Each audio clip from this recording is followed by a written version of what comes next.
નમસ્કાર, spark today ન્યૂઝમાં આપનું સ્વાગત છે. દર્શક મિત્રો, આજે ગુજરાતની અંદર ત્રીજા તબક્કાનું જ્યારે મતદાન થવાનું છે તે પહેલાં જ આપણે સીધા દ્રશ્યો બતાવવાનો પ્રયત્ન કરીશ.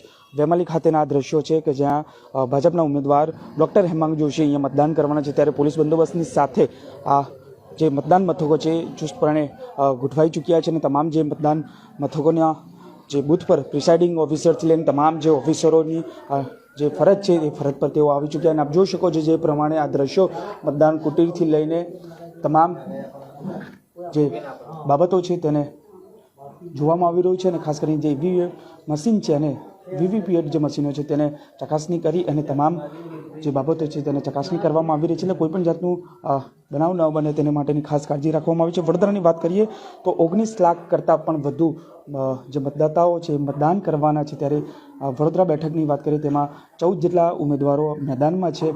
ત્યારે આજે વહેલી સવારે જ્યારે 7 વાગ્યાથી આ મતદાન થશે તેની પહેલાંના આ દ્રશ્યો આપ જોઈ શકો છો. તમામ જે ઓફિસરો છે તમામ જે બાબતો છે તેની ચકાસણી કરી રહ્યા છે અને તમામ જે ખાસ કરીને વાત કરીએ તો જ્યારે મતદારો છે અહીંયા મતદાન મથકે આવવાના છે અને 7 વાગ્યાથી જ જ્યારે લાંબી કતારો જોવા મળશે, ત્યારે એક બાજુ હીટવેવની પણ આગાહી છે.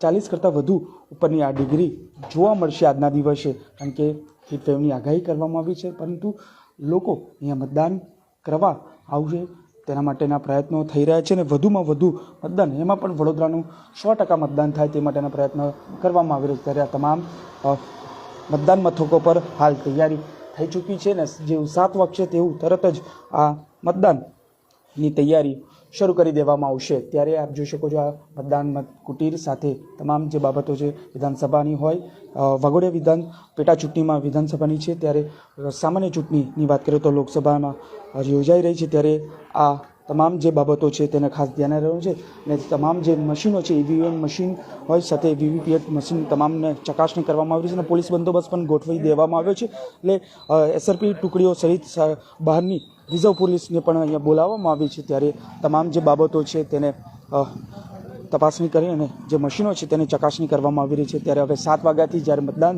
શરૂ થશે ત્યારે આ તમામ જે મતદારો છે એ મતદાન મથકે પહોંચીને પોતાનું મતદાન કરશે અને લોકશાહીનો પર્વની ઉજવણી કરશે.